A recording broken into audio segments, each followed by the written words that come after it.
Hi guys! Good morning! Kamustang lahat? We're cooking ginisang munggo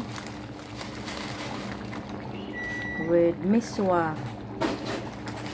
So ginisang munggo yan siya guys. Tapos may miswa at sardinas. So tanghon pala, hindi pala miswa. So tanghon.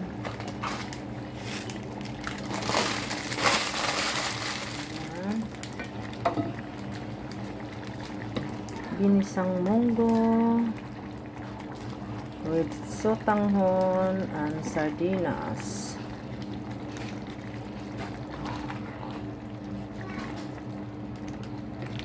Filipino dish guys. Tapos may gulay-gulay konti. Ayan.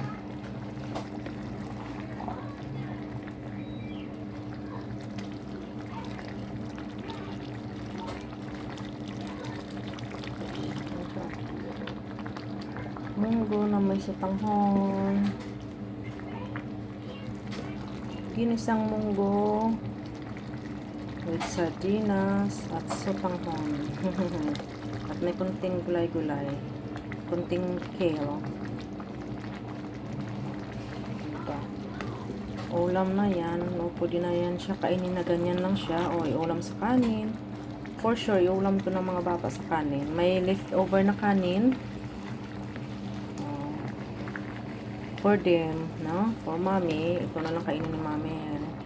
Para sa kape. Ay, naku, sarap na yan. Dagdagan natin ng tubig. Boiled water because it's gonna dry the sotanghon and the munggo will soak the sauce or the water. So, dagdagan ng tubig para hindi matuyo, no? Ayan. Ang munggo kasi at saka yung sotanghon, ano yan? Mabilis yan magsip-sip ng sabaw. So, hinaan na natin yung apoy, no? Diba? Shimmer lang natin ng konti. Ginisang munggo with sardinas and sotanghon, everyone. For lunch, ulam for lunch, or kainin na ganyan, no? Dagdagan pa natin ng tubig, guys, kasi kahit ganyan na yan siya, makikita nyo, matutuyo din yan siya. Kasi ang sotanghon, kailangan ng maraming tubig yung sotanghon, di ba? Saka yung munggo pati.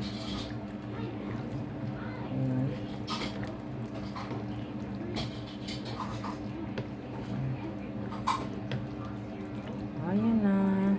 So, i-shimmer lang yan siya ng 2 to 3 minutes. Then, okay na yan siya, no? Panalo ng lasa. Hindi na kailangan ng dagdagan ng asin o ano, diba? Ayan. Ayan na siya, guys. Oh. Diba?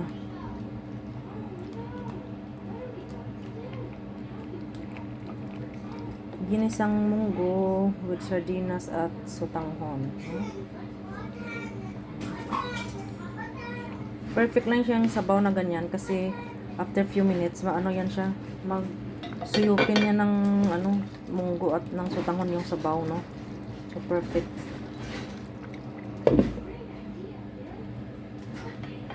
Oh,